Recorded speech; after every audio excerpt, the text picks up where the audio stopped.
All right, welcome to Redline Radio. We are drinking a lot of Miller Lite, and especially in New York City. It's a great city for Miller Lite. We went out to New York City. We brought the Miller Lite vibes with us. We're Miller Lite evangelists in New York City. We're out there just pumping it, making sure everybody has it. It is the best light beer. Great tasting, less filling, 96 calories. The people of New York need to know that, and we're here to tell them. That's really why we came out. That's it, just to talk about Miller Lite. Spread Miller Lite cheer. Mm-hmm. Did you get some Miller Lite at John's on Bleecker, Carl? Yeah, no, tons. By the pitcher, it was great. And then actually I had this epiphany. We went out afterwards and I thought to myself, we went to this bar next door that only sells beer. And I was like, oh my God, I'm opening a bar that only sells Miller Lite. They just come in and they're just like, Kyle, hit me with 10 lights. And it's just over and over and over again. I think there's a market for it. I love Miller Lite. They were flown in New York City. It was a great time, guys. It was great. Miller Lite, it's a light beer, but it's not light on taste. They went light on calories, not on taste. That's what I should say. Excuse me, because what's the point of having a beer if you can't taste it? So to get Miller Lite delivered right to your door, visit MillerLite.com/Redline, or you can find it pretty much anywhere that they sell beer. Celebrate responsibly. Miller Brewing Company, Milwaukee, Wisconsin. 96 calories and 3.2 carbs per 12 ounces. Good morning, good afternoon, good evening, Chicago Sports fans. It's Barstool Carl. And White Sox Dave. It's Chief. Eddie. Redline Radio and All Gas, No Break, Chicago Sports Podcast brought to you by Miller Lite, Barstool, Chicago. And just quick programming note off the top. We are moving episodes officially back to Thursday mornings. This has been something we were wrestling around with at the start of the year, trying to get like a good flow in the schedule. We are fully committed to Thursday mornings moving forward, particularly into the summer. If that changes in the football season, we will see. Also for the episode, we've got some crisscross interviews, some guys that might be jumping out in a little bit. Eddie, I know you've got something with Dave Portnoy. I'm leaving in a minute to do not a minute, but I've got a thing with Jake Arrieta. So those are programming notes off the top, but fucking New York City, great week out there, boys. I think all things considered, this is my favorite trip to New York ever. Really? Yeah. I think that just comes with being here longer, though, right? Remember coming here early on, it was like, ugh. Yeah, but I feel like I used to have some baked in nerves. I think that would affect that too. And now I know. Yeah. That's why even that it's not like gross. That was like that was like everything. Yeah, there's a little intimidation that was not a factor. shot at New York. That was like ooh, yeah. Yeah. But now you come in, I flew in, dropped the bags at the hotel, went right to Game 7, Penguins Rangers with Tommy and Eddie and Glenny. Dude. That was incredible. That was awesome. Madison Square Garden, the Mecca.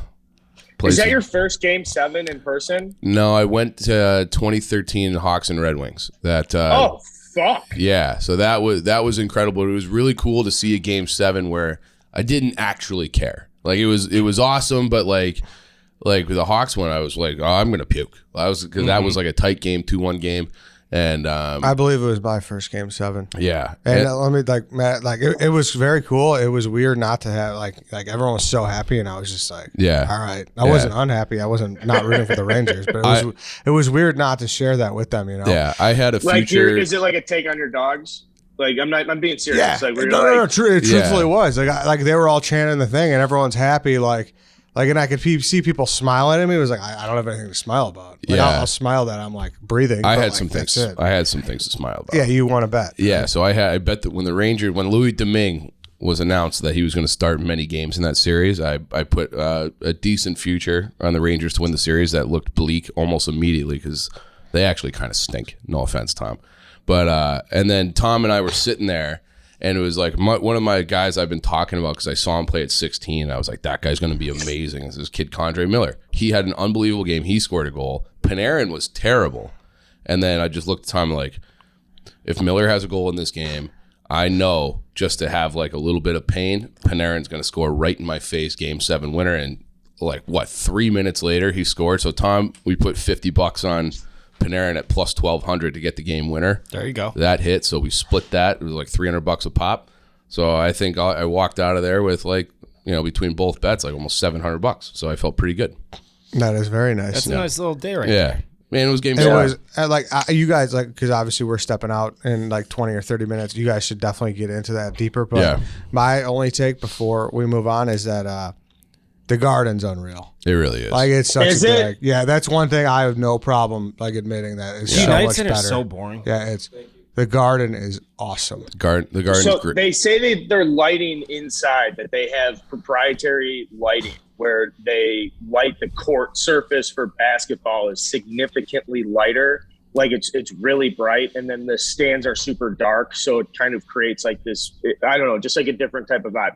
Now, I think they do it in the Staples Center too, but not for Clippers games. They do it for like they light Only the games Lakers? differently. Yes. Okay.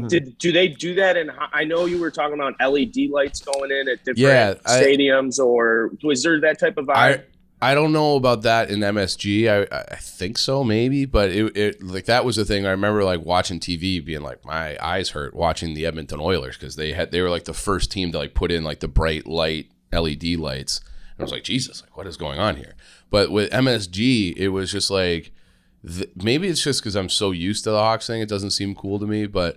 They had all like the goal song was great. Like they have a great goal song. I think it's better than Chelsea Dagger. Like it gets everybody engaged and yelling and cheering. They do this like pregame. They put on Bob O'Reilly and the like the lights come down and they play that. And I was like, whoa, like the whole like that buzz, like that intro to that song, and it just got everybody super hyped. So yeah, and then they have like I didn't know this either. Like these weird like catwalk stands that are like maybe two or three. Chase Bridge. Yeah, and you like they like hang over the ice. It was crazy. I saw your guys' videos of them. Like, what are those? And it's supposed to be like one of the best seats in the house. For I would hockey. love to sit up there. Chase Bridge? Yeah. Chase Bridge is awesome. Yeah. That's terrifying. No, thank you. It was cool though. Like Yeah. and just this the way the stadium's constructed is just very very awesome, and it was a really cool experience. What about you, Dave? I feel like you enjoy coming out here a little more nowadays, right? Than you previously did. Not really. Well, before it was like you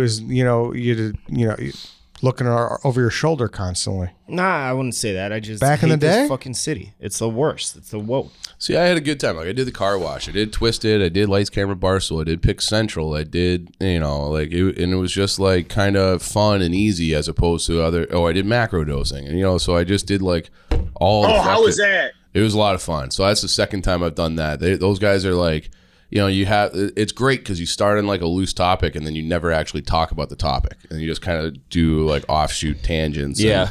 And there's like no pressure because there's like 6 guys in the room. So you don't have to, if you don't have anything to say, you just kind of shut up. So it's nice. Yeah. And like those, like PFT is just like, he's just so funny. He's just so like quick and funny. And it's like, how the fuck did you just think of that? So yeah, it was great. It was, I had a great time. The Nottingham Forest winning in PK. So now I'm flying to England in a couple weeks to go to the final game at Wembley.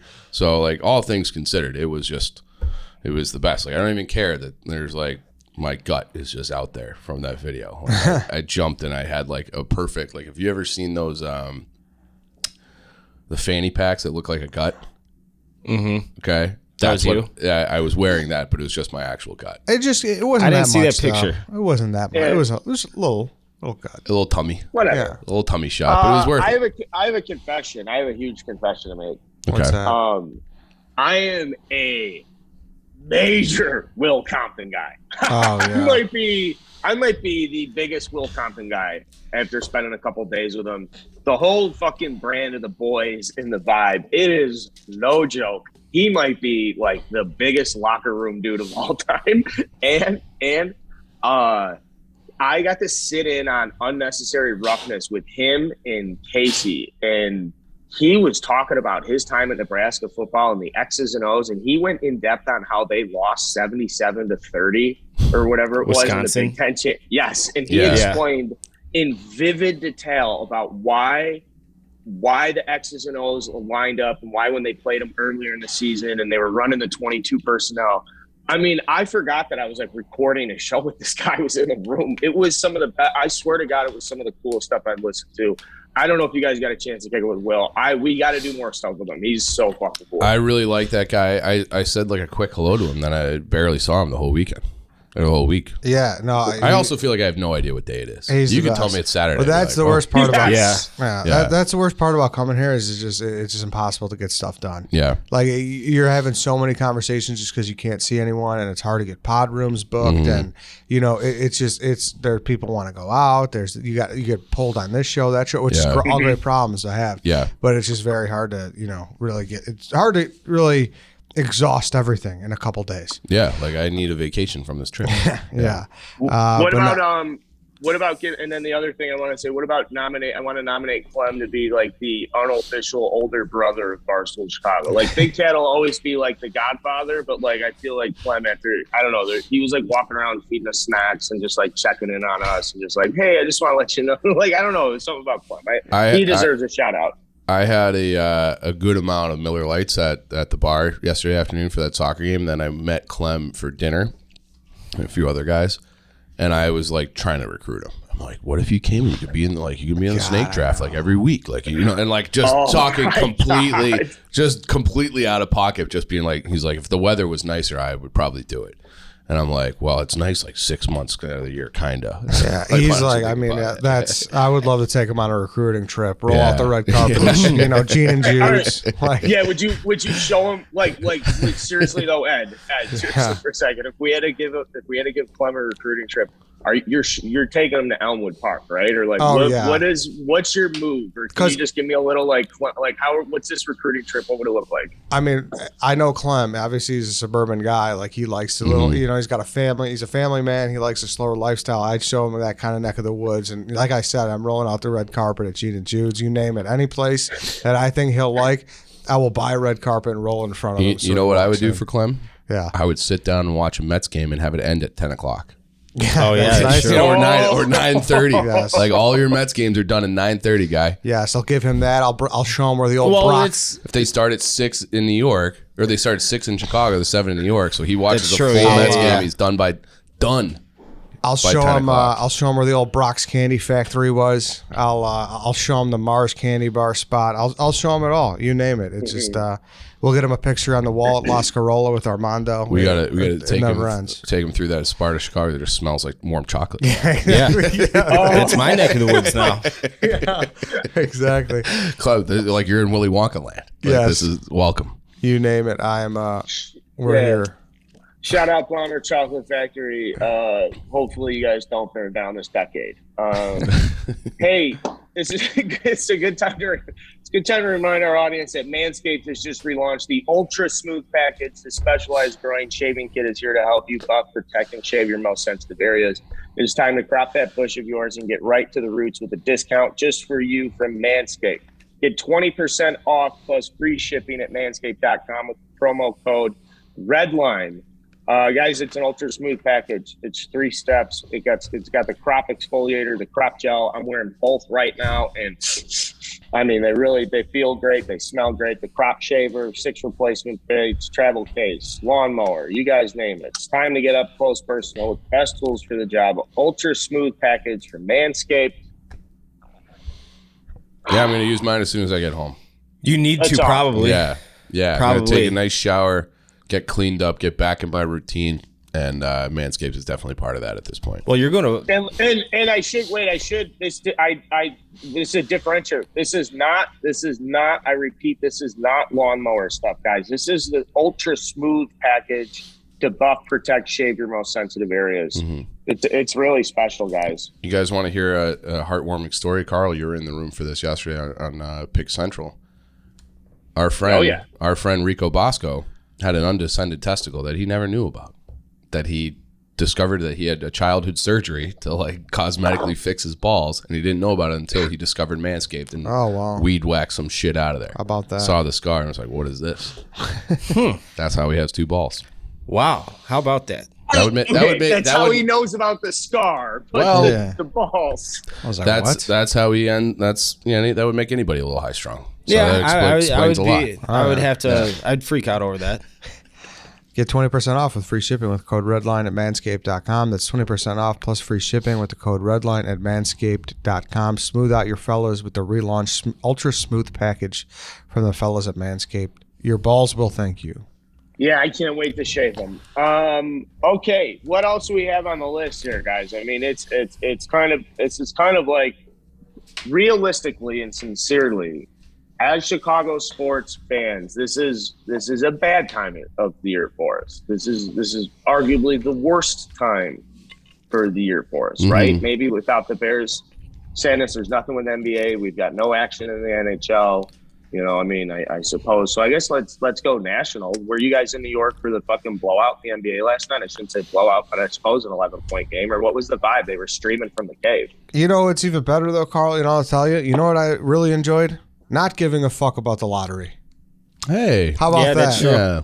You know what? Season didn't work out how we wanted to, and mediocrity is the worst spot to be in the NBA. But at the same time, it was nice not to give a single fuck about ping pong balls in May. Right? It really was. I had a thought. Yeah. I was like, what time's the lottery? I was like, wait, I don't need to watch that anymore. I don't need to watch that. I thought it was crazy that they didn't start the basketball game until 8:45 Eastern so they could do the lottery at 7. They had an hour-long lottery special from like 7 to 8. It's like, what are you doing? NBA, whatever. Doesn't matter. But yeah, that actually, I didn't think of that. That was nice. Yes. Yeah. It was. Yeah. But I feel like we're always in New York for the NBA draft lottery. It has happened a couple times. I mean, it's lined up with the dozen, maybe. I don't know. Yeah, that's got to be it. At least the last 2 times. Yeah, or there was pre-COVID though. Eddie and I were out for field day or something. Yeah, that's true. Field day, yes, we were here for that. I think maybe that one time we did that New Amsterdam shoot for the That's true. That's true. Yeah, so jeez Louise. May is a big month for us in New York, so that was nice. That was nice. Who got the number 1 pick? The Magic. Yep, the Orlando Magic did. And who's going to be the number 1 pick? Do I sound like an idiot asking? I forgot. No, why the fuck am I blanking on his name? The fucking Chet guy, I think, right? Chet Holmgren. Chet Holmgren. I think so. I like Chet Holmgren. Chet Holmgren can develop. He kind of reminds me of Nick Smith from the 2005 Fighting Illini team. So he's exactly like that guy. He actually kind of does look like him. Well, they're like just the skinniest white guys ever. Obviously, he's way better than Nick Smith, but like that's one of those names, Carl. He was like barely a role player. I will never forget him. Like he looked just like who else goes on the list here? Who else? For that? Oh, God, like he had asthma, like he had like all of these like issues. Like, how are you a D1 athlete other than being 7'4"? But like a guy who just could not put on weight, didn't want to put on weight.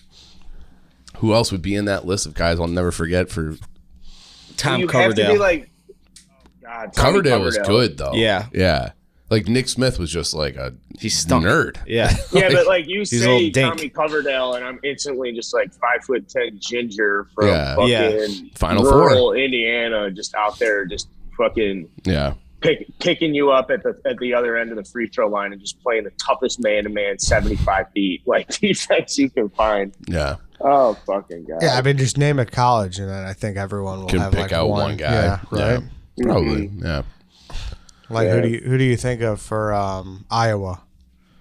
For Ioa? Tony Freeman, do you remember him? No. Ricky Davis. Do you know what I just thought? It's Ricky Davis. You remember that name? You don't remember? I remember him on the Celtics. Is that the same Ricky Davis? Yeah, but he went to Iowa, and then he was the guy who I think he was playing for the Pacers, and he was like a rebound shy of a triple-double. So at the end of the game, he shot it at his own basket. He's just trying to get so he could get his own rebound to get his triple-double. Like he was the fucking worst. Yeah. And I only know Tony Freeman when you said Iowa, I was just thinking. You said Iowa, I instantly I know that the concept is basketball, but my head just went to like number 47, some dude on the football field with like a fucking cowboy collar. Like it didn't even matter. You just said Iowa, and I instantly was like, all right, Tim Dwight too. Tim Dwight for Iowa too. I mean, he was like the fastest white guy of all time. Yeah. He was awesome. Did he have the speed camp stays that you went to? Or no, that was Don Beebe. That was Don Beebe. Pride of the Yorkville Foxes. Yeah, we should do like a 30 for 30 on those speed camps. And Don Beebe is the head coach of Aurora University now. Is he really? Yep. Dude, Football. Don Beebe, yeah. He beat me in a race running backwards. And I was like sitting there just fucking running as hard as I could. What, did he race like a group of kids? Or he raced the champion, like you would. So it was like, this is when I could run. So I was 12, I think. and each age group had a champion. It was me and Durkin, ironically enough, and he just completely fucking dusted both of us. And he was running forward, but he was looking backwards. This is what he did, and he was laughing at us when he was running. He was probably like 40-ish then, I would say. But it was pretty funny. His kid played at Northern. Could also run. He actually played in the league for a minute. Yeah, I remember that. Yeah, he was kick returner, punt returner. You should get into that, Dave, while we're talking about this. Dave was... I'm not bragging. He was very excited about Northwestern's recruiting class. I do want to give them a shout out. So Northwestern football is about to spin off the best recruiting class they've ever had by far and away. There's a bunch of commits that I know that have not publicly committed yet, so you can't see it on Rivals or 247 Sports or anything. But they got a bunch of guys that are coming in. You're like, that guy, Northwestern doesn't get that quality of athlete. How do you know that? Is this scoop or is this? Yeah, it's scoop, both a little bit. People at Northwestern publications already have them top 10. Yeah, it's crazy because they just came off the worst year they've ever had. Yeah. So is this facilities? Is it Fitzgerald? But they've had those facilities. They've had the facilities for a few years. They thought that 2020 was going to be the first year that they really took off recruiting because of those facilities. Obviously, they couldn't have people in the facility for 2020. But they unveiled the new stadium plans, apparently, the architectural designs. I have not seen them personally yet. When's that supposed to be done? This year. So they're gonna play at Wrigley 2 years. Okay. And they had a huge recruit weekend. Even that's kind of cool. They had like 20 recruits in from all over the country. They took them to Wrigley. They took them to Chicago Cutter, whatever steakhouse they took them to, and like all these kids are just like 4-star, Texas offer, Florida offer, Bama offer. It's fucking wild. This is double shocking. They snowballed it to me because they had their worst year, like you said, but also we're in the NIL era, and I just I know. There's some money in Evanston, brother. Like I also think this next generation is like out to get educated and shit. You know what I mean? I really think Northwestern is like, I think like schools like Northwestern and Stanford and Duke and Vanderbilt, Notre Dame. And like, I really think those like schools that base themselves on like being powerhouses educationally can go in and grab a bunch of 4-stars that are like, yo, I want to get good at business. I want to learn how to fucking make money off my name and shit. Like if Northwestern's fucking smart enough, that's why I was kind of like I'm just sitting here thinking like Dave with a consistent top 10 team and like a recruiting. It'd be fucking wild. I mean, what if they became Duke? They were like the Duke of college football. I mean, they'll never get to that point, but like that's what Alabama is. Yeah, that's Bama. But even I think to your point, Carl, I don't think that's a terrible point. Look at like Wake Forest is having their best run ever. They currently have the 21 rated class. Notre Dame has the number 1 rated class. So maybe there is something to kids want to have like the full package now. I got to run here, but wait, you don't think there's some good NIL money up in Evanston? I really don't. I'm wondering. Well, compared to like the other Power 5 schools, it's probably not. I don't know, man. They raise it privately from the donors. So if they can raise the money to build that shit, they can definitely raise a fucking that's what I'm saying. So Pat Ryan's just like paying out of pocket. A lot for of these successful people went to that school, whether it be for grad school or what. They somehow it seems like everybody went there. But they don't have like a strong like this is also true. Culture alumni base where people come back and they take so much pride in Northwestern. Like there's a handful of guys that do like a handful, but it's not the same culture as Texas, Alabama, Oklahoma, even Illinois. Like I bet you Illinois has a stronger like people care more about the sports there than they do in Northwestern. Sorry, last thing. Did you see that hat I posted too? That was wild. I'm trying to. It was a Tulsa. You know how it was a Tulane. I went to an Evanston bookstore. That was. I've been waiting. I have an idea about where that hat came from, Ed. That's another one of those schools, kind of. Right, yeah, that's a great academic school. It's an elite school. I really do think that they made those hats. And this sounds terrible, but there was some kind of exchange thing set up for during Hurricane Katrina for those students. Is that true? That's a Katrina hat? Schools. And so I'm thinking maybe that was like a welcome hat to the Northwestern campus for the Tulane kids I can confidently say you're wrong because they had a half Bama one, they had a half Iowa one, they had a half of. I've seen those for like Big Ten schools, but Tulane, that's just so random. I'm telling you, this place is in downtown Evanston, and I forget what street it's on. It's fucking right next to like the Insomnia Cookie and across the street from Kilwin's, and it's the most impressive store I've ever seen. There's so much shit, but sorry, that's all I got. That's crazy, yeah. Go. All right, have a good show. Yeah, thanks, Ed, so much. Thanks. And while Ed's shuffling the deck here, let's just talk about our good friends at Revitalite. Dave, you got a Revitalite in front of you. Yeah, we've been hanging out with the boys, having some beers throughout the week. And you know it's what? Just it's a great time to get refreshed, guys. I need one right now. I'm not getting on that airplane until I slug at least one of those things. So Revitalite is absolutely the best. My move, especially in the summer when it's drinking season. Ed just gave me the bottle. The black label, which you can get in the Barstool Sports store. You can get it at some convenience stores. It's berry frost. It's delicious. I do half at night right before I go to bed. I wish I had it on my nightstand at the hotel last night. I really screwed that up. And then in the morning, and then you feel like you're kind of ready to go. So this is the best way to stay hydrated and fight some of these issues that you might run into in the summer when you're drinking. So I love Revitalite. Dave, what do you got on that? It's the best. We got any promo codes for the people? If we have, just so this is what you're gonna do. You're gonna go to. No, we don't. We don't. We don't. There are none. But you're gonna go to. You don't need it. It's worth it. Yeah, you're just gonna go to Drink Revitalite and share your morning after stories. But you can get them at CVS. You can get them in the Barstool Sports store. You can. I mean, you'll see them. Just Google Revitalite and you will have Revitalite and you will be glad you have Revitalite after a night on the town. I have been living on this stuff, not actually living on it, but it's been a key part of my mornings and nights for a while now, since I've been on the road for like a month straight. And Revitalite's it's low calorie compared to its competitors. It's lighter. You will feel better drinking a Revitalite. And like Chief said, do the half and half trick. Half at night, half in the morning. You'll feel like $1 million bill. Good shit. Let's get why don't you give us 5 on the Cubs, Carl? Yeah, no, I have some pushing. We have some more time. Oh, okay. All right. So I was gonna say, I would be interested to chop up a little, like some of the White Sox stuff with Dave, because I do have questions for him about the White Sox that I'd be very interested in getting some answers on.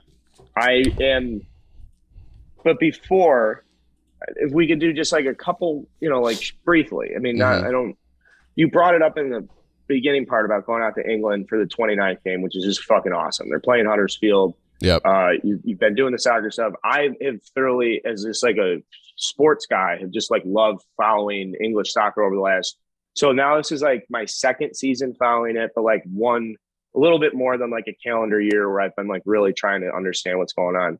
And one of the coolest thing is the day drinking at bars. And so New York City has like a great scene for it. You said you were out for it. They won penalty kicks yesterday. Yeah.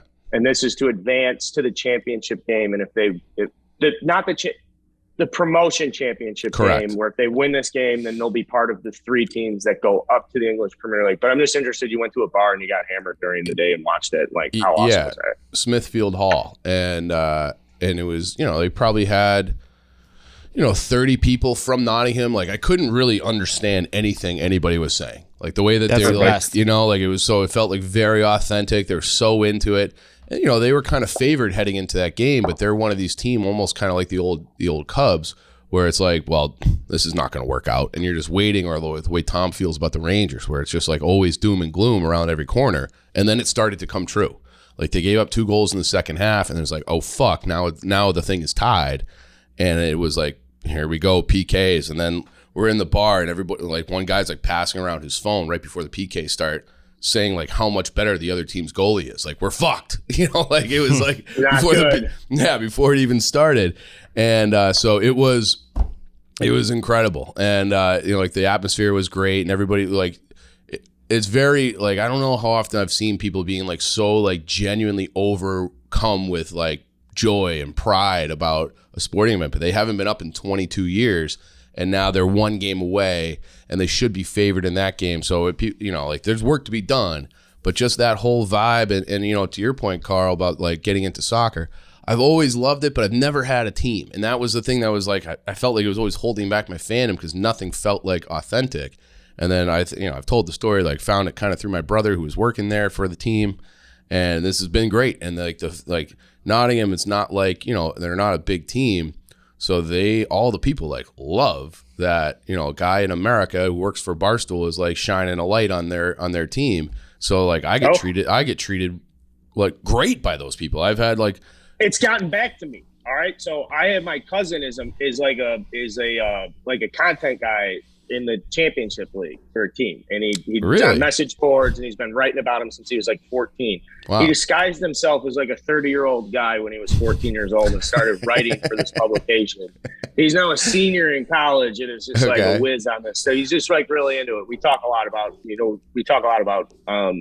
English soccer and Major League Baseball and stuff. But he had brought up, he's like, dude, the fucking like English message boards are talking about, there's like a guy at Barstool who just picked Nottingham and like how they were talking about like, they got troops and they got, and expressions and stuff. And they're like, and then so you've been like gaining some traction in like the lower trenches of the internet out there. You've got the White Sox days of the English championship, like rising to your, to your cause. Like I've never gone viral in America. I've been viral in England. So I did like a video, I don't know, like a month ago. You're like Hasselhoff. Yeah, not Hasselhoff. But Well, I did like I went on the BBC radio. Like because I was going like, who is this Yank? And they keep calling me a nonce, which is like a word that they use all the time, meets child molester. I think that's something to do with his mustache. So they're like, they're like nonce this, nonce that, yank this, yank that. So like the rival team that Dave wears the hat of sometimes, this Derby County, they like genuinely hate my guts. Like it's not even a joke. Like they fucking hate me. And I'm like, I'm just enjoying watching Nottingham. But yeah, so now it's like they're right on the precipice of like this is going to be their most magical, best year ever. And then Carl, to your point about this game, they call it like it's like the financial Super Bowl because like if you win, it's worth like $300 million like overnight. And then if you like cash, like you get that like for being in the English Premier League, like here you go. Because it's all the rev share TV money, and it's like the gap between like what you lose by being in the championship division versus being in the Premier League is fucking insane. And that's why like people were asking me like, how does it compare to a Game 7? It's actually more intense because the thing with Nottingham is they have all these like really good players that they're young and they kind of came together. That if they go up, they keep all those guys because they'll be able to afford them. If they don't win that game in Wembley, the whole team that you love is going to be sold off and decimated. And there's like there's no choice. Like you have to do it. Otherwise you end up like Derby County and they're in bankruptcy. So it's like, it really is like you say with the, what's the saying with the Blackhawks, win or what? What? This is like the old win saying or die. with the join or die. Yeah, it really is. I'm sorry, I thought it was win or die. No, that one off. No, join or die. But this is like, so it's not like you lose like the Blackhawks lost 2014 Game 7 to the Kings, and it was devastating. But you're like, you know what? We'll be right back next year. Yeah, you might be if you don't win this game. You might be fighting relegation to go to League One. Like your whole team that you like that went this like got you this far is going to be stripped off. So it's like it's either all the glory or all the pain, and there's no in between. And it is hot. So and when it comes down to PKs, and you're like, what the fuck is like? It was like the most intense thing, and you could see guys like these English guys in the bar, like while the PKs were going on. Like they just had a little bit of liquid on their eyeballs. Like they were like so stressed and like so emotional that they were about to like burst into tears, win or lose. And so it was a great like fan experience. It was awesome. And those people they're good people.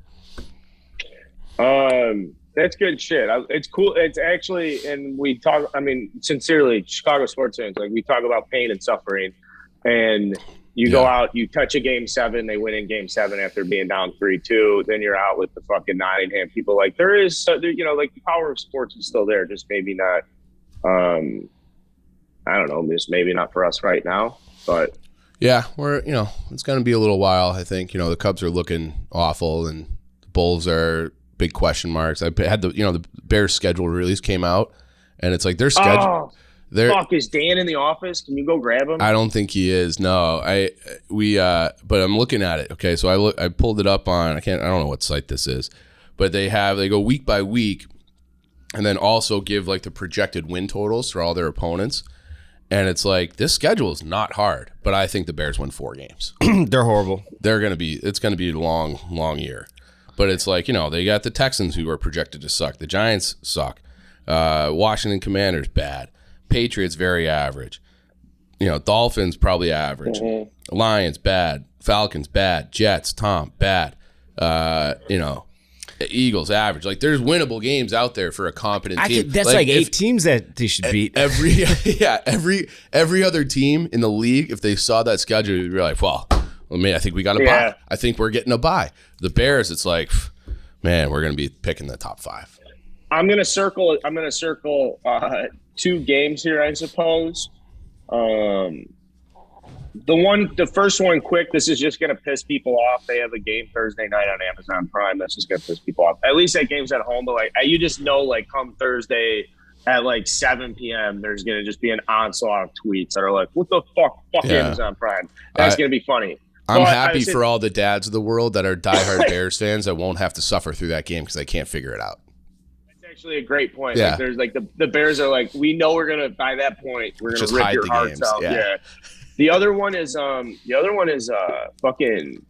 How about a Lovie Smith homecoming game on September 25th? That is going to be awesome. They better have the fucking montage. I hope they do. Because I still think he got a raw deal at the end here. They win in 10 games. If you get fired after winning 10 games, it's like firing Bo Pelini. It's literally when Nebraska fired Bo Pelini. And it's like, well, how's that going for you now? Like we're Trustman, Fox, Nagy, and then now this new guy. I can't even think of his name right now. Eberflus, thank you. But it's going to be like, to reverse the ghosts of Lovey, who now kind of looks like a ghost. You need to do a full hey, we're sorry, almost like a seance ceremony. We fucked up, we wronged you, and let's get rid of the curse of Lovey. Oh, people are going to go nuts. But the fans are going to go nuts for Lovey. I think Eberflus reminds me of a guy who stays at cheap hotels in Vegas and just crushes the buffet. Just crushes the buffet. He knows his way around a continental breakfast. Yeah. Yes. I want that in my head coach show. Gritty, right? Why? I guess if there's any sport you wanted on your coach, it's definitely football. Well, he doesn't have time to Google where a good place is. No, I'm going to save time. I'm going to watch film on my laptop while I'm crushing these what do they call those? The waffles, the eggs that come in the container, the chafing dishes. Yeah, and they're already eating them out of a coffee cup. Yeah. He's got the old little mini box of stale cereal there. He's like, that's what I'm going for. Give me that fucking Raisin Bran. Do we have I guess I'm sorry. There's some general roster news and some quotes and stuff. There's only one thing I want to draw attention to is that the Bears add Nathan Peterman to the quarterback room. That means Nathan Peterman, Trevor Siemian. That's a room. Yeah. Yeah. But it's you're going to bring in a former Tennessee quarterback, Nathan Peterman, but Tyler Bray's not good enough for you anymore? What the fuck? Don't ever let that go, Chief. Don't ever let that go. He's in real estate now. So good for Tyler Bray. Really? Yeah. He should be easy to get on a dog walk. You, Tyler Bray, and you break down the moments in his career where you think he got wronged. So he followed me after that on Instagram after that snake draft. So I've been thinking about reaching out. Be like, we got to have you on somewhere. That's funny. He actually should know that it's a thing. He should know it's a thing. And it's not a joke. It's not with him. It's just genuinely not a joke.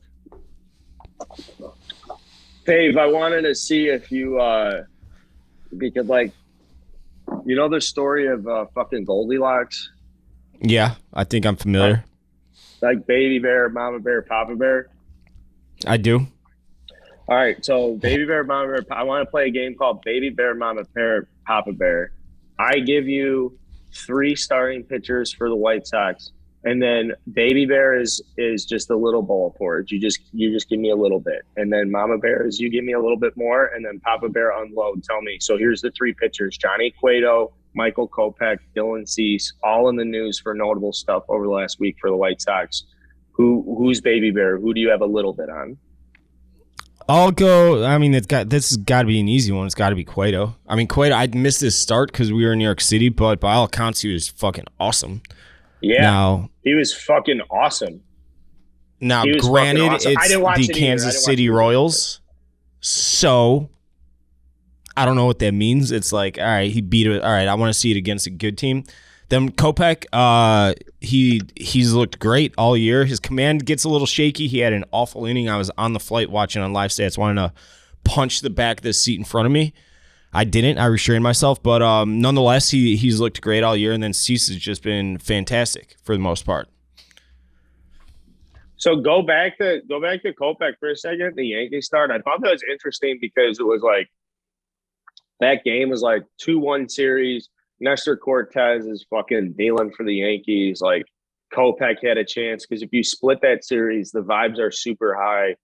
Are the vibes super low because you guys lost that game? Like Kopech still only gave up one hit. It's not like they hit him around. He's like effectively wild, I suppose. But I mean, no, it is what it is at this point. Everybody, like, after the 2021 season, there were clear needs, and Rick Hahn did a little sit down with Scott Merkin, our old friend, this week about trying to answer some of those questions. And Rick Hahn, after the 2021 season, said he gave his postseason presser and was like, we need left-handed bat and we need starting pitching depth. And it's like when the offseason comes and goes, obviously they couldn't do anything for a couple of months because of the lockout and all that, but they reap what they sow. They're a 500 team. They're not, I mean, they're going to probably more than likely win the division because it's a shit division, but then they'll probably, unless they, get really hot like the Braves did last year, which is what you have to gamble on with this current roster construction, they're going to get just pummeled. And that's how it's going to be until they act like an actual team that wants to win a World Series. Now, every time they say that they want to win the World Series, like at this point, it's complete and total bullshit. You had a historically good free agent class last year that you punted on, and like his quotes, Rick Hahn's quotes about Carlos Rodon. He goes, at the point in time they given the potential economic commitment that was offering him the qualifying offer, they said they prefer to maintain their financial flexibility. Shut the fuck up with that quote. Like, what are we talking about? Financial flexibility, trying to win a World Series. What financial flexibility? Like, that you can't have both. You can't have both. And so your financial flexibility is signing Johnny Cueto, who we just said looked good in his first start. Vince Velasquez, he's had a couple decent starts and he's been dog shit. Then Kendall Graveman, Joe Kelly, who's been he's been hurt and wild as fuck. And then Lurie Garcia and Josh Harrison, two players who, one of whom should probably not be in Major League Baseball at this point. The other one should be like a 26th man that plays very sparingly, but plays almost every day because he sort of has to on a World Series contending team by the team's accord. So none of it makes sense. It is what it is. Like, it's never going to happen with Jerry Reinsdorf at the helm. Like, they got $190 million payroll. Like, it's the roster's just it's so cookie cutter, and there's too much of the same on offense. It's guys that beat the ball into the ground, guys that refuse to walk. I think they had one walk yesterday in a doubleheader in 18 innings of baseball. They had one walk. I want to say just refused to walk. Jose Abreu's been awful. I hope he can turn it around. He does have the benefit of the doubt, from me at least. Sure. I mean, that guy's getting a statue when it's said and done, right? Yeah. I mean, like, but this is where I get nervous because it's like, you guys actually like to me, it was last year. You guys just didn't have the starting pitching to go toe to toe with some of the heavy hitters. Like, you guys actually have the starting pitching to shut people out in the postseason, which is, I think, the difference. So like, the lineup, so what? It's mid-May. So it doesn't matter that it's mid-May. It's the same. You're seeing the same problems year over year over year over year with this organization. So, like, is Moncada not going to play as a top 20 player? Moncada's been. I mean, he's only got 33 plate appearances. He's only been back for a week or so. So if he comes back, but he looks good. He looks good, but it's that's not even what I'm talking about. It's playing Gavin Sheets in right field and left field. And Andrew Vaughn's played out of position. He's graded out as the worst defensive outfielder by far and away in the game. They got like 4 fucking DHs on the team. Yasmani Grandal, Reese McGuire, who is a great defensive catcher. He's played as much as Grandal, and he is hitting. Let's check in. Reese McGuire's hitting 150. 150. What's Lurie Garcia hitting? He's got a 10 OPS plus. A 10 OPS plus. What's his weighted runs created plus? Is it in the negatives? I mean, it can't be much better than that. I fuck with Baseball Reference. It's brutal. It's just bad. Yeah, Lurie Garcia's got a 41 OPS plus. He's hitting 185, 223. You guys aren't. But then it's like Tim Anderson's still fucking showing up. Luis Roberts still showing up. If it was the other way around and like Gavin Sheets was overperforming and you had fucking like. You're basically waiting for Jose Abreu to get going. You're waiting for Moncada to get going. The fact that Dylan Cease's pitch has broke a Chris Sale record, like he was the fastest White Sox pitcher to 400 strikeouts and beat Chris Sale in that. Like the fact that Michael Kopech's the leading win is like looks like a Cy Young candidate. Like legitimately, Michael Kopech legitimately looks. He's given up 16 hits in 35 innings. Like. I know Jerry Reinsdorf is a fuck, and I know Josh Harrison sucks, and Lurie Garcia is a fucking bum and all that stuff. But if those guys were awesome and these two guys sucked, I'd much rather have it the other way around right now, where you're looking at the 1 and 2 of the White Sox. That's not you're looking at it incorrectly in general. Why is Lurie Garcia? Why are we hoping that Lurie Garcia or Josh Harrison turn it around? Josh Harrison was a bargain bin, a last minute pickup on a team that's trying to win a World Series. It's fine if you sign him. They're just as bad as fucking like the rest of the lineup. The only 2 guys in the lineup that are. That's not what I'm talking about. I'm talking about they didn't finish the job this winter. That's why White Sox fans are pissed. Not because of how the team's performing per se. Yeah, it's been a 500 team this year, but they had clear needs this winter that just a novice baseball fan can look at and be like, they need this, this, and this, and they didn't do any of it. I mean, you got. Gilbert saying, so are we okay. going to be in July? Are we going to be in July talking about the winter? Are we going to be in June? Is it going to be when they're? I don't think I'm gonna. Why would I at this point? 4-game series against the Yankees, and it's like we're mad about the winter. It's going to be. So what I'm trying is there? What salvage it? Like talk to me. Like give me something to be at least thinking about. Tell me how they can salvage it mid-season when they have by far and away the worst farm system in baseball. And they let Carlos Rodon walk. They didn't even get his. It's not that they let him walk. It's that they didn't offer him the qualifier because he wouldn't have taken it. He told me. He literally told me to my face he wouldn't have taken the qualifying offer. I wish I would have known that prior to because I would have told the fucking White Sox, yeah, he's not going to touch it. Offer it to him and get that pool money. I mean, they're worried about financial flexibility and they're letting a Cy Young candidate walk without getting anything for him, and then. They have the word all right, so we'll trade. Okay, you're going to do that with the worst farm system in baseball. Yeah, granted, a lot of those guys have matriculated to the MLB level, so that's why they have the worst farm system in baseball. But they don't have the pool money to push a 20th guy rated guy down to whatever pick they would have got for Rodon had he walked and had they offered it to him.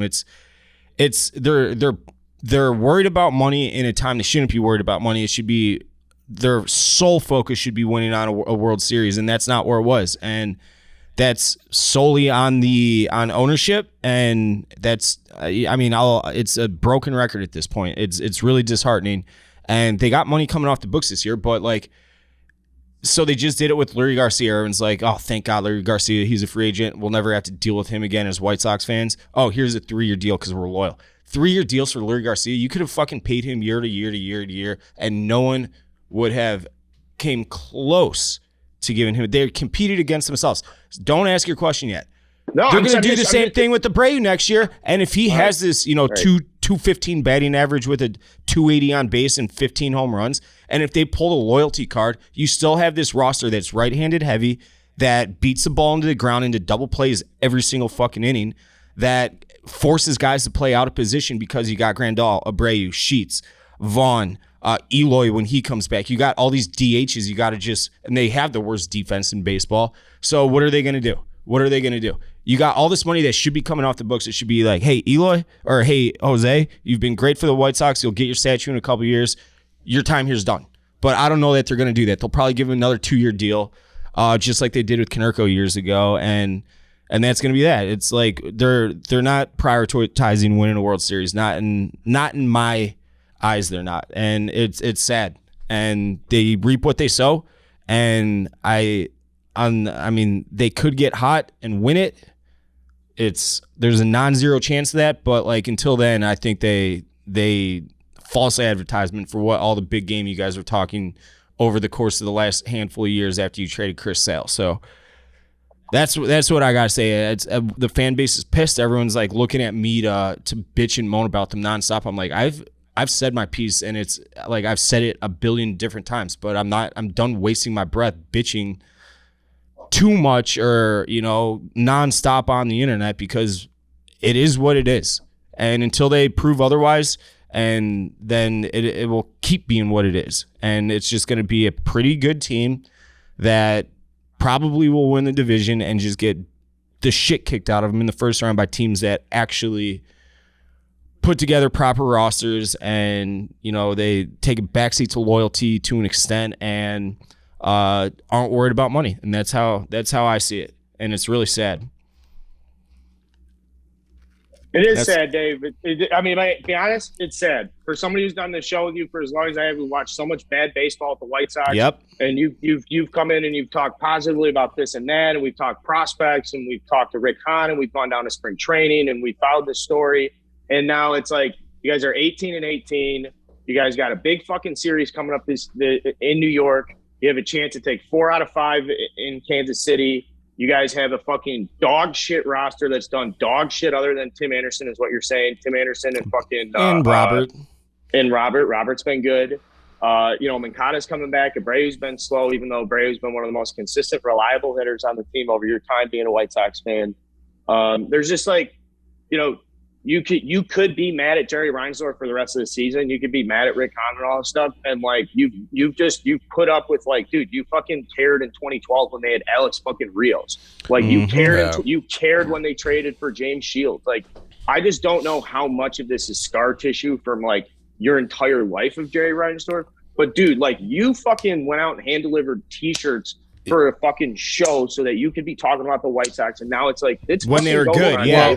Well, it's like they didn't live up to their end of the bargain. That's exactly it. Like they Dave did. They broke their promise. Bought in when they traded Sale and like, hey, we're gonna tear this thing down. But if Lance Lynn isn't hurt, do they buy in? People fucking love Lance Lynn last year. You motherfuckers were all over Lance Lynn. He's great. And they signed him mid-season. Said perfect. Lance Lynn's here. Boom. Lance Lynn gets injured. And Eloy's coming back too. So I hope they can turn it around and start looking like the pitching's been fine largely. But it's like, and it'll get better with Lynn. I get your point, Chief. They haven't lived up to their end of the bargain. And right. it's like 100%. you should pursue things that are meaningful. Like it's not about just like, hey, like how could we win in the most efficient, cost-saving manner ever? Like it's so rare that you have in sports like a genuine opportunity to win a championship. And if you put everybody through hell for 5+ years during this whole thing, and then it's like you're right there, and it's like, we don't want to give the $20 million for Rodon. We don't want to, sign a legitimate right fielder. It feels like, hey, fuckers, like we suffered because of and bought in because of what you said, and now you're not living up to your end of the bargain. Absolutely, that's you took the words out of my mouth. And speaking of efficiency, you were more efficient in saying it, but it's really bad. Yeah. It's bad. Okay, so I just wanted to clarify something because I don't. Like Dave, you have every right to be as mad as you are, and kind of where I'm coming from is like, as again, this is like our 6th baseball season on Redline Radio. Is that like Eddie and I used to always joke around and harmlessly joke around like, what do you think it's going to be like when the White Sox are awesome with Dave? Because like there'd be times when like the White Sox would be like fucking 20 games out of first place, and you'd come into the office and you'd be like livid about a doubleheader or something, and it would be sincere and genuine. Point and of being a fan. So then Eddie and I would be like, dude, this is like, what do you like? they're going to be awesome. And, we've always said this. We've always said this on Redline Radio. The White Sox, one of these days, when these guys get here, they're going to be great. Like, the guys are fucking here. Now, there's the stuff with the front office that you're talking about. But I guess my point is, as we're going through this is like, I just had this like expectation that it'd be like, fuck you motherfuckers, the double middle finger, like, like this in your face nonstop. And so I guess on the other hand, no, I can kind of see why on that extreme, why you can live on the other end, because it's like, and Chief, you make a great point. Like, if you went through the rebuild, you deserve, and it kind of in my situation, like, yeah, we dropped 184 on Hayward. It didn't really work out because he sucks. But like, we also did it. Yeah, we got Zobrist. They traded for Chapman. They fucking signed Lackey when they wanted to. They got Lester when they wanted to. Like, they did. And I'm not saying like go and spend recklessly either. Right. It's just they're so fucking risk averse, and they don't have to. Like, we're talking about Josh Harrison's had just an outstanding career. Yeah. I'm grading that on a curve, obviously, and I'm not saying he's some future Cooperstown, nothing like that, but it's just a great career. He's Played a long pro. time, great pro, consummate pro, works his dick off, still plays hard. But he's just not the guy. He's not there anymore. Yeah. Like, how many times are they going to do Adam Eaton for $5 million? Got to DF him because he's cooked. Josh Harrison, like those kind of guys, like they're worried about wasting money on good players because like they don't know that Carlos Rodon's going to be worth $18.7 million this year. You just wasted $10 million on Lurie Garcia and Josh Harrison. There's $10 million right there. That is legitimately wasted. Yeah. Wasted. It is. Dave, it's I burnt. watched Theo spend $25 million on Brandon Morrow and Tyler Chatwood one year though. Like, and then they turn around and they use that as a reason. It's like, well, our cash is so. It does. I know. You should be. You should be as mad as you want to be. White Sox fans should be as mad as they want to be. Like Chief said, they didn't live. I mean, thus far, and they still can change because it's not like the window's closed, but it is. Yeah. It's open and it's. But I don't know if they've peaked, but windows close fast, and they have not thus far lived up to their end of the bargain. I want to go through all the old Rick Hahn quotes because he is the mouthpiece of the organization, and I don't know if he likes that. Go ahead. No, I was gonna say save those quotes for 1 second because I was gonna. I had like a Cubs White Sox thing because I have a. Yeah. I'll be quick, but like he said, well, I want to be a. You and I can do that. So we'll let Carl. What was your quick thing? So I just want to say, like, I went in on Saturday morning to like cut this like little promo video, or not like the Bleacher Bum TV series before we went out to New York, and I sat there before the game on Saturday morning and like unloaded on the Cubs. Not like unloaded, but was just like, listen, this team sucks. Like they're fucking 11-20. It is what it is. Let's try and have some fun. This is a week. The season can be over by the end of this week if they continue this. So just like everybody fucking clench your butt cheeks. Now, I'm not saying they can't go undefeated. They've won 4 in a row since this. I've literally 4 in a row. And so it's like, even at times, and now I say this, they could fucking lose 4 in a row and I could be back in the same spot. But like, it really is like the way this fucking job has shaped in week to week in the peaks and valleys, and you just go up and down. 1 week you come in, you go, they're great. 1 week you come in, they go, they're fucking shitty. You know, the White Sox go into Yankee Stadium and sweep the fucking shit out of them. Somebody throws a no-hitter and they fucking beat their ass. You know, Are we in a better mood next week? Does the tone change, or is it Dave emphatically, fuck this? Well, it's like you get. Look, I don't want to speak for Dave, but it's like they're two positions away from being the best team in baseball. You sign Rodon, and if you go Cease, Kopech, Rodon, Lynn, Giolito, Gio, like that's the best rotation in baseball. And then all you need is a right fielder, and you're like right there. And it's just like they're Pollock, he might be cooked. What is he, 35? He's been brutal. He's trash. He looks trash. He looks bad. He looks so bad that you have to wonder what the Dodgers hitters know when they get in the box. That's how bad he's been. That like he's so fucking bad that it's like, how in God's name did this guy ever hit over 300 in Los Angeles? What the fuck did that guy know? Yeah.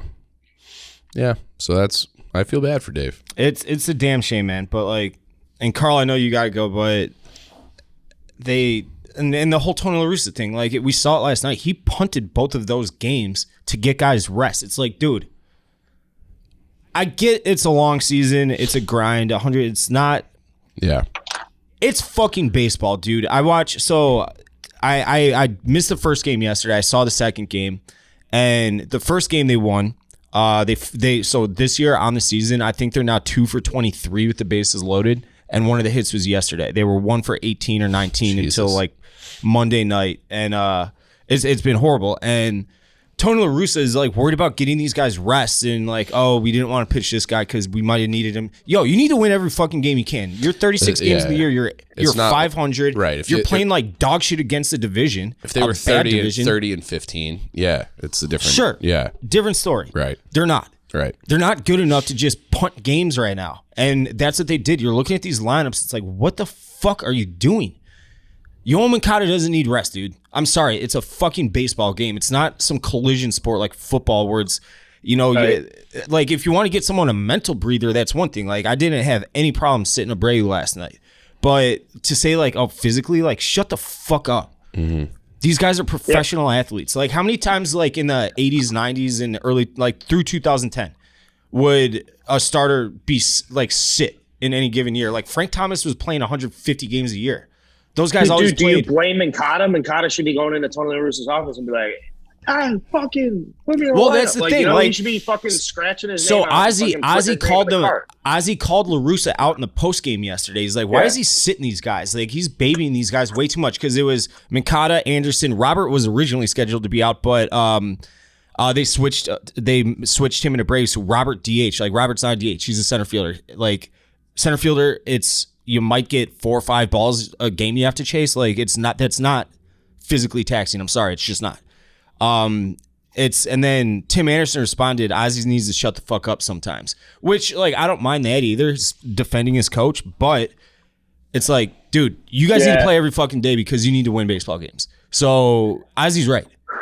It's like Tony La Russa, his lineup, like his quotes, and I don't really buy into a lot of what he says because he's just rattling shit off to the media, but his actions have been bad. No one knows who's like the captain of the ship. No one does. Sure. No. Is it Jerry? Is it the GM? Is it Kenny? Is it the fucking head coach? Yeah. It's brutal. It's. Do you want to talk about Northwestern's recruiting class before we wrap up again? I've been refreshing their message boards just to get your mind right a little bit because we got Ashton Porter coming in. We got Mason Robinson coming in. There you go. Feel good. I just it's like just get those arm exercises and just say those names over and over again. Just refresh the batteries. All right, I do want to make this point. There is a lot of talk about like Wilson Contreras getting extended, and it's kind of this beautiful circle that I'm back. I'm like back to square one where I was when I started with the Cubs and Barstool. The biggest question when I started with Barstool is, will the Cubs extend Jeff Samardzija? And I would always be like, no. And people would say they should. And I'd say, I don't know if they should or they shouldn't. Because again, these front offices are operating with like proprietary data information systems that they have paid tens of millions of dollars and invested in for over a decade now. The Ivy. Yes. Now the Hawks got your guy. All right. Well, that was Greenberg, and now he's going to try to do that for the Blackhawks. Theo installed the system when he went to Boston and all this stuff. So my point is that like when those guys are making judgments and evaluating players, they're usually operating with like the fucking highest level of information. And so the question would be like, are they going to sign Jeff Samardzija? And it'd be like, personally, I always try to say that when I'm trying to get baseball. Personally, would I sign him? Like, I like him. I think he's good. Here's what I do know though. I know that if Theo Epstein wants to extend someone, he'll fucking extend somebody. Yep. Yeah. Here's the money and all this stuff. And so like the Wilson Contreras stuff, we're back to square one. There's like this rebuild thing. Everyone's like, are they going to extend Wilson Contreras? Are they going to extend Wilson Contreras? And it's like, that they'll extend him because they'll extend him. And the fact that they haven't, and he's been here, he's been a professional in the system for 13 years, and they're willing to let him walk. Of just what are we talking about here? Yeah. Of course he's going to leave. Of course they're going to trade him. They traded Javi Baez, Chris Bryant, Anthony fucking Rizzo. They let Kyle Schwarber walk over $8 million. They let John Lester walk over $3 million. They fucking punted on so many guys. They let Len Casper go do fucking radio on the south side of Chicago. And you think Tom Ricketts is going to pony up some cash and say, Will's Contreras, stay as long as you'd like. We're going to pay you to be a Cub for life. Get the fuck out. It's not the same. If they wouldn't do it for Rizzo, they're not going to fucking do it for him. Yeah. And I bring up the data and the information and all that stuff, the insight, because it's like people say, well, should they extend him? And then go back to the Justin Martin thing. It's like, I don't fucking coach this guy. I don't know. I know a little bit of what he's like behind closed doors. Based on that, I'd say probably not. I mean, I know they've been trying to trade him forever. I know he pisses a lot of people off around the clubhouse that he's just like, oh, fucking, he's Wilson Contreras. He's what you think. And like, so I don't know. As they're trying to turn the page and move on, it's just a lot of people are like, what about this and that? And personally, you know, he plays his dick off. I'd like to see him play his dick off. He can get traded, bring in some prospects, and I hope that he has a chance to go. I mean, that's the move. They got it. Right? They got it. Yeah. Yeah. That's the move. Just look at Rizzo in New York. You see him in the Yankees uniform smiling and shit. It's like, all right, good for him. Yeah. No? I mean, don't you feel like there was stuff left undone by that group that it's just like, that's, you know, like I saw Panarin. Like I saw Panarin in New York, and it was just like, you know, good for him, but this fucking work, sucks. It's never going to work here. Yeah. You know, it's like dating a girl and just being like, you know, it's just like, it's just wrong, bad timing. You know, we had a fling, or not a fling. I mean, we had passion. We were in love. We were in decades. love. Yeah, that's no fling. I mean, there's a lot of consensual penetration, and I do love him. Yeah, you're right. But my point is just like we're turning a page. If he can get to, you know, if he gets to a contender and stuff, and there's some value there in the trade stuff, you know, good for him. And the Cubs are back to 15-20. They've got some winnable games this week. The idea that they could have like a good week and then like flirt with a 500 record at the end of May is like absolutely insane with how bad they pitched it for a stretch there. So I like have some resurgences, like just fucking sit there and just try and enjoy the team. You just want them to play hard. I feel like you know, like just don't, like that's how I would always feel about the Hawks during this. Like you guys can't even play hard. Like I know you're not good. Like I know fucking Josiah Slavin is not like a good player. He does play hard, but there's like, you know, like they're a bad team. Just play hard and play smart and be like competitive and respectable. And I can be okay with that. And I think that's probably should be the same standard for the Cubs at this point. Just don't like, don't make me like embarrassed to watch you. Yeah. Like just take some steps forward, be there. So, all right. Last question I have for you guys. I got to step out and do this thing with, do you have a question? Like, if you had a question for Joe West, what would you want? What would you ask Joe West? Ask him about Hawk Harrelson. That's pretty good. His relationship with the Hawkaroo. So looking at the numbers, Jake's worst career ERA is with Joe West by far. Like he fucking hosed him apparently or something. So I like want to see if I can get tossed off. Like, can you eject me from the show? I'm gonna see if I get tossed. That'd be funny. Yeah, but let me know if anything crosses the mind. And before I go, I just want to thank my good friends at InnovativeCareADD.com. Innovative, they're great.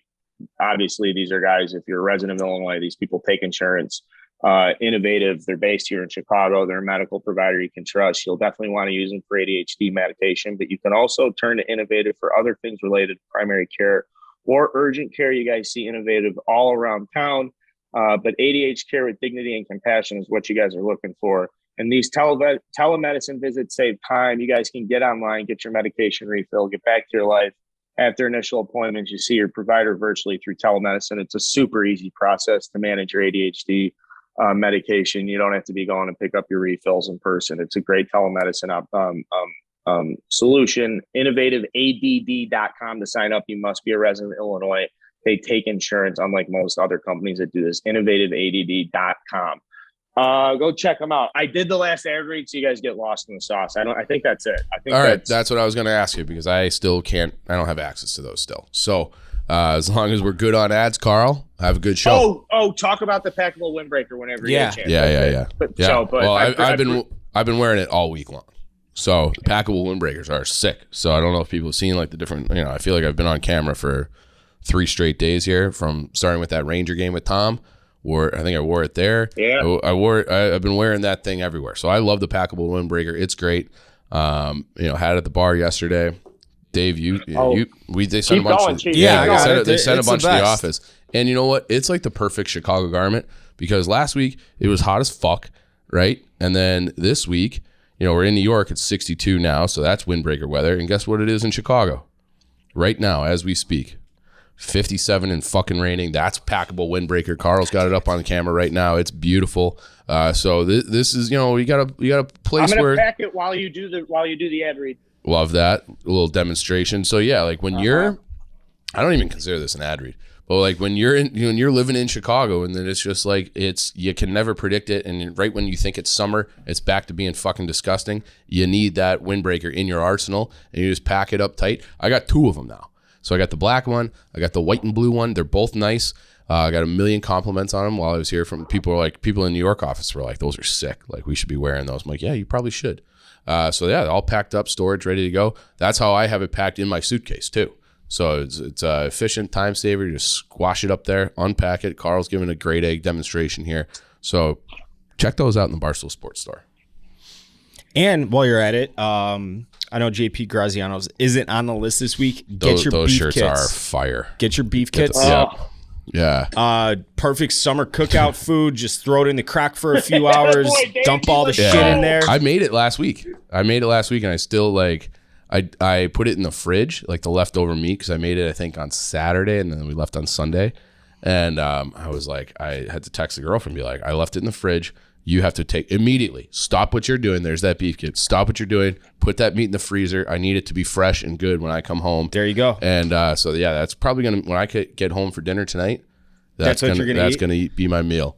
And look at that, beautiful. Have you seen that? Code RLR 25% off. 25% off. Oh, We're slinging beef kits. Have you seen the t-shirts? They're awesome. I can't wait to get them. Yeah, like if you want to be like a real cream. Yeah, that to me is like, if you know shirt. Oh yeah, that's got to be like your Chicago shirt for the summer. They did a great job with those. Those are fire. Tom, you want to take a little victory lap here? Game 7. How about the Rangers? Yeah, best night of my life. Greatest game I've ever been to. Haven't been to a lot of big games in my life, so it wasn't really hard to declare that. Yeah. It was a whole wave of emotions. I don't know. It was crazy to me how negative and pessimistic you guys were in a tie game. It's not crazy if you ask any Rangers fans. I know. And my favorite part of the night, I've told this story to so many people because so many people have asked, like, oh, it looked sick. How was it? I always highlight the same parts of that night that like were my favorite. And one of them was we were down 3-2 going into the third period. And I went to the bathroom. I think I got like a beer, came back, and I sat down next to you and I was like, thought about it, Chief. Had to talk with my buddy. I'm ready to accept we're done. We're cooked. Listen to like the Garden was dead. Yeah. It wasn't just me. Yep. It was dead. And it was 3-2. Yep. It was 3-2. It wasn't it sounded like it was 7-2. Yeah. Usually there's chants going on in the bathroom, like it was just dead silent. It was like you're at a funeral. And you were like, dude, what's with you Rangers fans? Yeah. This guy just said the same thing. And you pointed at that guy next to you who I didn't even know. Yeah. And I looked at him like, yeah, he knows. Yeah. And like we both kind of like gave each other a look. And he was, not that you're not, but he was like, because there are a lot of people in our section he could tell were not like real hockey people. Yeah. Like they were there for the experience, and maybe they're, like casual Ranger fans. Yeah. The guy who was sitting to my right, the guy you're talking about. Yeah. Played into college, like diehard Ranger fan. Oh, like big time hockey guy. And so like you would think like it's like I definitely like have like meatball opinions about sports and like, oh, like we're done, like this and that, pessimistic. But for like him to be like 3-2, it's fucking over. Like how many games have you watched in your life? Like 3-2 is like you're right there. And the Rangers had like I think I said it in like the middle of the third period. The Rangers went shorthanded when they're still down. And I'm like, if they kill this penalty, they will win the game. Yeah, you were right. Yeah. And then I think when they tied it, I forget which one, but when they tied it, I didn't even like look to you or Glennie. I just grabbed that guy by the shirt and looked at him. I'm like, never a doubt. Like, yep. Oh yeah. Like, so it was like, I don't know. I feel like maybe I don't know if like you have a team like that. I don't know, but like with the Blackhawks, maybe it's different because whenever they're in it, it's almost like we're the favorite. We're supposed to win. We're supposed to be good. Yeah. if you have a team that's just perennially like in it, but they never win. Yeah, it's a different feeling, you know, like the Rangers being in the playoffs and then being down. Yes, you could sit there as the hockey fan and objectively say like you guys have X, Y, and Z, and it's like, well, no, you don't realize what's like the to be a history Rangers here. fan. Yeah. There's like that history. There's like that mojo that you're like, no, like they'll lose. Like you could list out all the reasons on paper, dude. Like I told you, it shouldn't have even gone 7. No, I mean they were going up against the worst goalie of all time. And then like that game 6, that Louis Domingue, that goal, it was like everything I know about that guy came true in one moment in the biggest spot in the series, and that's how he's going to end his career. Like I don't think he'll probably never get another. He'll never face another shot. That was it. Yeah, that was the end. He shouldn't have even been there in the first place. I know, but that was great. So I was happy to see that. It was like a weird thing. Walking out, like I was happy about the money, but I was like, man, I forgot how awesome it is to like win a big game, because like it's like I wasn't experiencing it, but you're like in it, like you're seeing all these people, like strangers hugging. Shout out Game Time, that was awesome. Game Time, you guys are the best. And this job's pretty cool sometimes. Yeah. So yeah, I think that was I was glad I got to do that. Glad got to see MSG. Glad I got to see Tom happy, genuinely happy. I was so happy. There were so many moments where I like after the goals, I just like eyeballs go to Tom, and he's just like like you could not like keep it cool for like 1 second. No, it was. It was nice to see you feel joy. Took over. It was. I was just so happy, and like even like I've had like my friend text me like, and, like he was like, "Yeah, man, it was good. It was good to see you happy. Like I've never seen you so smiley before." Yeah, and I was like, that's kind of a good way to describe it. Like you texted me, and like I had gone back to my hotel room, and you texted me, and it was just like, yeah, like I don't know, like we're not doing the night. And you and your buddy were just in your hotel room. You're like, hey, we got you a beer. I'm like, all right, I'll come down. I mean, how can you go to sleep after that? I was like, I need to watch. And then, but that was another big win for the group. Calgary. We had the same bet, but yours was bigger. But That's the bet that's effectively paying for this London trip. So thank God for that. Wins all around. Yeah, this has been like a great trip. The hottest gambling streak I've ever been on. Oh, same, yeah. Yeah. So I was down to, in my Barstool Sports account, $31, and now it's up over 2,000, and that happened in like a 4-day stretch. So it's pretty good. It was awesome. Yeah, it was great. All right, boys. Dave, any final words? I got nothing. I'm ready to get out of this shithole city, though. All right. Well, we're effectively done now, so we can. Yeah, we can chill, and so we'll see you guys back in Chicago next week. All gas, no breaks. DJ, play that shit.